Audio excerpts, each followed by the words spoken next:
လာပါပြီး entertainment channel ကနေပြန်လဲကြိုဆိုလိုက်ပါတယ်ဇလန်းကိုအဓိကဇာတ်ဆောင်မင်းသမီးအန်ယွန်းစုရဲ့မင်္ဂလာပွဲနဲ့အစပြုထားပါတယ်အန်ယွန်းစုကအမျိုးသားဖြစ်သူနဲ့2019မှာလက်ထပ်ခဲ့ပြီးသူမတို့လက်ထပ်ချိန်မှာတော့သမီးလေးတဦးကိုလည်းပိုင်ဆိုင်ထားပြီးဖြစ်ပါတယ်ရင်းနှီးတဲ့မိတ်ဆွေတငယ်ချင်းနဲ့ပျော်ရွှင်ကြည်နူးစွာကျင်းပခဲ့ပါတယ်လက်ထပ်ပြီး9နှစ်အကြာဖြစ်တဲ့2022ခုနှစ်မှာတော့အလုတ်ယုံမှာယွန်းစုရဲ့အမျိုးသားကလေဘဲမှာသွေးတွေထွက်နေပြီးတေးအံ့ဆဲဆဲဖြစ်နေပါတယ်ယွန်းစုကတော့လက်တစ်ဖက်ကအမျိုးသားရဲ့လေဘင်းကဒဏ်ရာကိုဖိထားရင်း911ကိုအရေးပေါ်ဖုန်းခေါ်နေပါတယ်။ကံမကောင်းစွာပဲယွန်းစုရဲ့အမျိုးသားကသေဆုံးသွားခဲ့ပါတယ်။အတူပါအခမ်းအနားမှာတော့သူမရဲ့တပည့်တွေနဲ့အမျိုးသားရဲ့ဂျူနီယာတွေလည်းတက်ရောက်ခဲ့ကြပါတယ်။နောက်တစ်နေ့မနေ့ခင်မှာတော့ယွန်းစုကရဲစခန်းစစ်ဆေးရေးအခမ်းအနားကိုရောက်နေပါတယ်။တန်တရားရှိသူစီရင်ကနေပယ်ထားဖို့အတွက်ရဲလုံရိုးလုံစင်ရစစ်ဆေးနေတာဖြစ်ကြောင်းရဲမေအေလေးက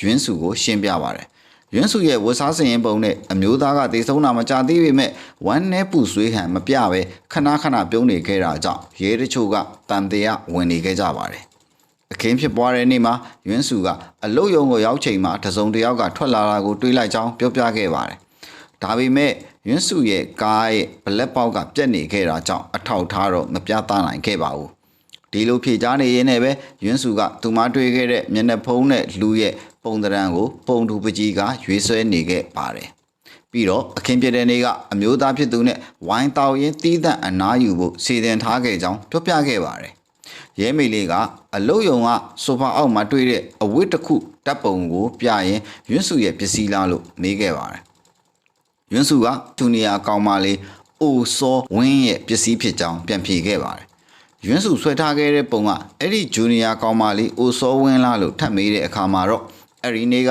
မိုးရွာပြီးမှောင်မိုင်းနေလို့တေချာမတိခဲ့ပါဘူးလို့ပြန်ဖြေခဲ့ပါတယ်။မနေ့7နာရီကစတင်စစ်ဆေးမေးမြန်းခဲ့ပေမဲ့ညနေ9နာရီမှာတော့နောက်ထပ်ရဲသားတယောက်ကရောက်လာပြီးအစကနေပြန်ပြီးစစ်ဆေးမေးမြန်းခဲ့ပါတယ်။အတိကမျက်မြင်သက်သေဖြစ်နေလို့တိကျတဲ့ထွက်ဆိုချက်လိုအပ်ပါတယ်ဆိုတဲ့အကြောင်းပြချက်နဲ့ည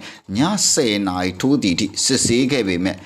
ပြန်လွတ်လာရမလားဆက်လက်ခေါ်ယူထားရမလားဝေကွဲမရဖြစ်နေကြပါတယ်။ဒီလိုနဲ့ရဲကနေအမှုစစ်ဖြစ်လာတဲ့ဘက်ဒုံဟွန်းကိုအာကိုတီကြီးဖုံးဆက်ခေါ်လိုက်ကြပါတယ်ဘက်ဒုံဟွန်းကတော့ဒီဇက်ကားရဲ့နောက်ထပ်အဓိကဇက်ဆောင်တူပဲဖြစ်ပါတယ်အလုတ်စူးစမ်းပြီးမြင်ရတဲ့အရာတွေကိုသာယုံကြည်တဲ့သူတူဖြစ်ပါတယ်သူကမှုခင်းဓာတ်ပုံတွေကိုတပုံချင်းစီတေချာစီစစ်လေးလာလိုက်ပါတယ်အခင်းဖြစ်ပွားရာနေရာကိုတက်တည်မကြမ်းအောင်အစီရဖြန်းခဲ့ကြောင်းဝိုင်ပလင်းဖြင့်အသက်ခံရသူကိုရိုက်ခဲ့ကြောင်းအသက်ခံရသူရဲ့ခန္ဓာကိုယ်မှာတွေ့ရတဲ့စောက်တံမှာတော့ယွန်းစုရဲ့လက်ပွေရာမတွေ့ရကြောင်းရဲမေလေးကဒုံဟွန်းကိုတင်ပြခဲ့ပါတယ်အချိန်အတော်ကြာလေးလာသုံးသက်ပြီးတဲ့နောက်မှာတော့တက်တည်အထောက်ထားမခိုင်လုံတဲ့အတွက်ယွန်းစုကိုပြန်လွတ်ခွင့်ပေးလိုက်ပါတယ်နောက်တစ်နေ့မှာတော့ယွန်းစုကပုံမှန်အတိုင်းကလေးကိုပြင်ဆင်ပေးအလုပ်ကိုသွားဝိုင်ပလင်းဝဲဒါမျိုးတွေလုပ်ခဲ့ပါတယ်အမှုစစ်တုံဟွန်းကတော့သူမနောက်ကိုတောက်လျှောက်လိုက်ပြီးတော့သူမကိုလေ့လာနေခဲ့ပါတယ်ညဘက်ရောက်တဲ့အခါမှာတော့ယွန်းစုကအမျိုးသားရဲ့ပစ္စည်းတွေကိုဓာတ်ပုံရိုက်ပြီးအွန်လိုင်းကတဆင့်အလကားပေးဝေခဲ့ပါတယ်အမှုစစ်ဒုံယွန်းကတော့ဖျက်ပစ်ဖို့အတွက်ပေးဝေခဲ့တယ်လို့ယူဆနေခဲ့ပါတယ်နောက်နေ့မှာတော့အမှုစစ်ဒုံယွန်းကဆရာမယွန်းစုရဲ့အခန်းတွင်းစာသင်မှုတွေကိုလေ့လာခဲ့ပါတယ်ဒီလိုအချိန်မှာပဲရဲမေလေးကအန်ယွန်းစုကအခင်းဖြစ်ပွားရာနေရာကိုသွားခင်တောင်းခဲ့ပေမဲ့ခွင့်မပြုခဲ့ကြောင်းတင်ပြခဲ့ပါတယ်နေကင်းဘက်နားချိန်မှာတော့ယွန်းစုရဲ့စပွဲထိသွားရောက်စုံစမ်းခဲ့ပါတယ်အဲဒီမှာတော့အက်စစ်အများအပြားဝယ်ယူခဲ့တဲ့ဘောင်ချာတွေကိုတွေ့ရှိခဲ့ပါတယ်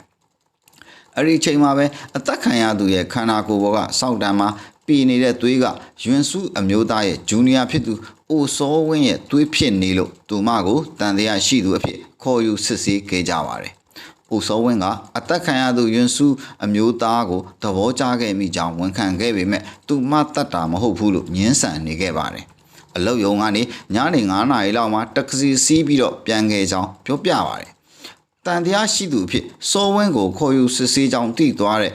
ဟန်ယွန်းစုကလည်းသူမကိုတွေးခွင့်တောင်းခဲ့ပါတယ်အမှုစစ်ဒုံယွန်းကတွေးခွင့်ပြုလိုက်ပြီးစစ်ဆေးရေးအခန်းမှာ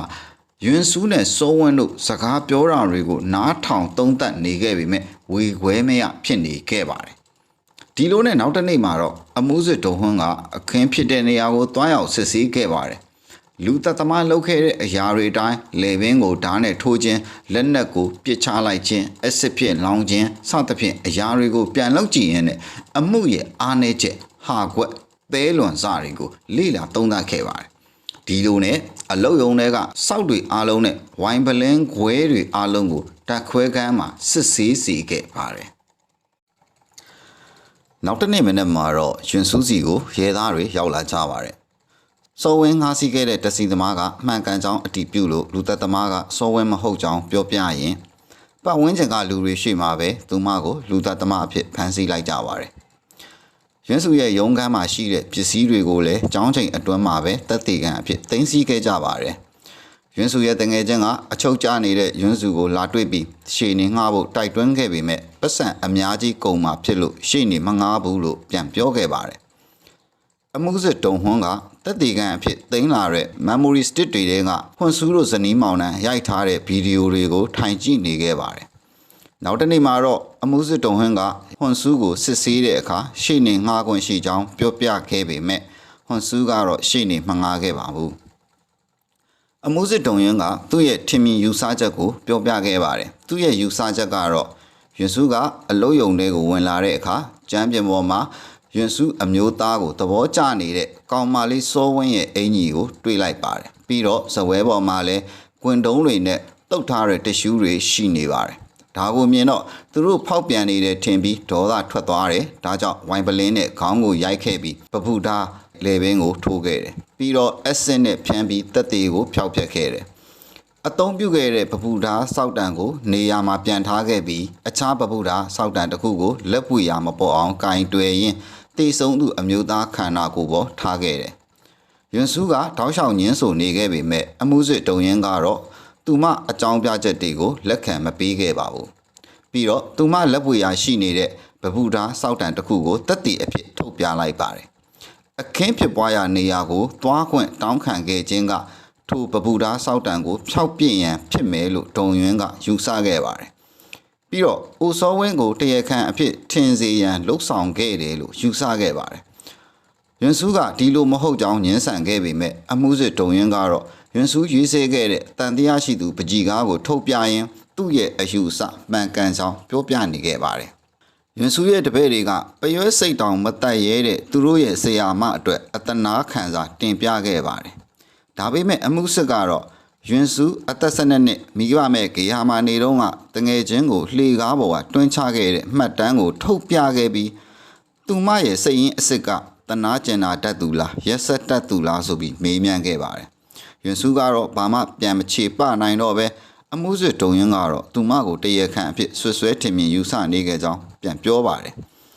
ဒီလိုတန်တရားရှိသူတရားခံအဖြစ်ဖမ်းဆီးထိန်းသိမ်းသည့်အနေဖြင့်အကျဉ်းထောင်ကိုအပိုးခံခဲ့ရပါတယ်ရွှင်စုထောင်ထဲရောက်တော့ပတ်ဝန်းကျင်ကလူကကို့ခလေးရဲ့ဖေကိုတတ်ခဲ့သူဆိုပြီးတော့အပြစ်တင်နေခဲ့ကြပါတယ်အမှုစစ်တုံရင်ကအမှုစစ်ချုပ်ကြီးကိုရောက်ခဲ့ပြီးအမှုစစ်ချုပ်ကတခြားအမှုတစ်ခုကိုလူလူကစိတ်ဝင်စားနေတဲ့အတွက်အာယုံလွှဲရန်အတွက်ရွှင်စုအမှုကိုမီဒီယာမှာဖွပြီးလူထုအာယုံပြောင်းဖို့တုံယွန်းကိုပြောခဲ့ပါတယ်ဒါကြောင့်အမှုစစ်တုံရင်ကတပ်တေကန်ဖြစ်သိမ်းလာတဲ့ memory stick တွေကဟွန်ဆူးတို့ဇနီးမောင်နှံရိုက်ထားတဲ့ဗီဒီယိုတွေကိုသတင်းသမားတဦးထံပေးပို့လိုက်ပြီးသတင်းတွေမှာပါလာစေခဲ့ပါတယ်။ရုပ်သံသတင်းမှာတော့ရွှင်စုကအမျိုးသားဖြစ်သူကလိမ်မဆက်ဆံပေးလို့တတ်ပစ်ခဲ့ကြောင်းရွှင်စုကလူတတ်နိုင်တဲ့စိတ်ဓာတ်ရှိကြောင်းအမျိုးသားရဲ့တပည့်ကိုလူတတ်သမားအဖြစ်လွှဲချရန်ကြိုးစားခဲ့ကြောင်းကိုချင်းတရားကင်းမဲ့သူဖြစ်ကြောင်းပုံဖော်ပြသခဲ့ပါတယ်။လူထုကလည်းသူမကိုခင်ပွန်းကိုတတ်တဲ့မိန်းမတူဖြစ်ပြင်းထန်စွာဝေဖန်ရှုံချခဲ့ကြပါတယ်။ရုပ်ရှင်မြင်ကွင်းကအခင်းဖြစ်ပွားရာနေ့ရက်မနေ့ပိုင်းကိုပြန်ပြသပါတယ်။ရွှင်စုကအမျိုးသားစီကိုဖုံးဆက်နေပါတယ်။ဘေးနားကမိန်းကလေးအတန်ကြားလိုက်တာကြောင့်စိတ်အနှောက်အယှက်ဖြစ်သွားပေမဲ့ဒီနေ့တီးတန့်တွေးဆုံတဲ့ကိစ္စကိုအလေးအနက်ထားဖို့အမျိုးသားဖြစ်သူကိုတိုက်တွန်းနေပါတယ်။ပြီးတော့ဝိုင်ပလင်းဝယ်ခဲ့ပါတယ်။အယောင်စီးကအမျိုးသားဖြစ်သူကဝိုင်ပလင်းဝယ်သွားပြီးပြီလို့ပြောခဲ့ပေမဲ့သူမကတော့နောက်ထပ်တစ်ပလင်းထပ်ဝယ်ခဲ့ပါတယ်။အလုတ်ယုံနောက်ရောကားပေါ်မှာမထွက်ခင်သူမကိုသူမပြင်ဆင်နေပါတယ်။အဲ့ဒီအချိန်မှာပဲနှာခေါင်းစီးတက်ထားတဲ့ခေါင်းဆွဲအင်ကြီးနဲ့လူတစ်ယောက်ကအလုတ်ယုံကနေဆင်းလာတာကိုတွေ့လိုက်ရပါတယ်။သူမအလုတ်ယုံတကားကိုတွင်းဖွင့်ဝင်လိုက်ချိန်မှာတော့အက်ဆစ်နန့်တွေရနေပါတယ် အတွင်းထဲကိုလမ်းလျှောက်သွားရင်အမျိုးသားဖြစ်သူကသွေးအိုင်ထဲမှာလဲနေတာကိုတွေးလိုက်ရပါတယ်သူမလက်ထဲကဝိုင်ပလင်လွတ်ကျပြီးကွဲသွားပါတယ်ရုပ်ရှင်မြင်ကွန်းကခင်မီခံညာလှပတဲ့အိမ်တစ်လုံးစီကိုရောက်သွားပါတယ်အိမ်ထဲမှာတော့ပါဇက်ကအမြုပ်တွေထွက်နေတဲ့အစိတ်ခတ်အသက်ခံထားရတဲ့အမျိုးသားတဦးနဲ့အမျိုးသမီးတဦးရှိနေပါတယ်လူသက်သမားကအမျိုးသားဖြစ်သူရဲ့ဖုန်းကိုဖွင့်လိုက်ပြီးအသက်ခံရသူအမျိုးသားရဲ့သားစီကိုစာရီပို့ပါတယ် TV မှာတော့ရွင်စုပြစ်မှုအကြောင်းရုပ်သံသတင်းလာနေပါတယ်ရွင်စုရဲ့ပြစ်မှုကကြိုတင်ကြံစီထားသည့်အပြင်ရက်ဆက်ကြမ်းကြုတ်ယုံသားမကမိသားစုနှောင်ချိုးပါဖျက်တောက်ခဲ့ကြောင်းပြင်းထန်သည့်အမှုဖြစ်သတ်မှတ်ပြီးခရိုင်တရားရုံးမှာတသက်တကြွထောင်ထမ်းချမှတ်ခဲ့ကြောင်းသတင်းထုတ်လွှင့်နေပါတယ်ရွင်စုကတော့နောက်ဆုံးအချိန်ထိသူမသည်မတတ်ခဲ့ကြောင်းအပြစ်ကင်းကြောင်းသူမကိုယုံကြည်ပေးဖို့တောင်းဆိုနေပါတယ်လူသက်သမားကလည်းအဲ့ဒါကိုထိုင်ကြည့်နေခဲ့ပါတယ်အဲ့ဒီနေရာမှာပဲအပိုင်း1ကဇက်သိမ်းသွားခဲ့ပါတယ်ဒီထိနားထောင်ပေးခဲ့ကြတဲ့အတွက်ကျေးဇူးအများကြီးတင်ပါတယ်ဗျာဇလန်းလေးကိုနှစ်သက်ခဲ့မယ်ဆိုရင် like လေးနှိပ်ပြီးအားပေးလို့ရပါတယ်ဒီလိုဇလန်းလေးတွေထပ်ကြားချင်သေးတယ်ဆိုရင် subscribe လုပ်ထားနိုင်ပါတယ်ခင်ဗျားတို့ရဲ့ subscribe တစ်ချက်ကကျွန်တော်တို့အတွက်တကယ်ကိုအားတက်စရာပါဆက်ပြီးထုတ်လုပ်ဖို့အားဖြစ်စေပါတယ်ကျမ်းမာချမ်းသာပါစေလို့ဆုမွေကောင်းတောင်းပေးခဲ့ပါတယ်ခင်ဗျာ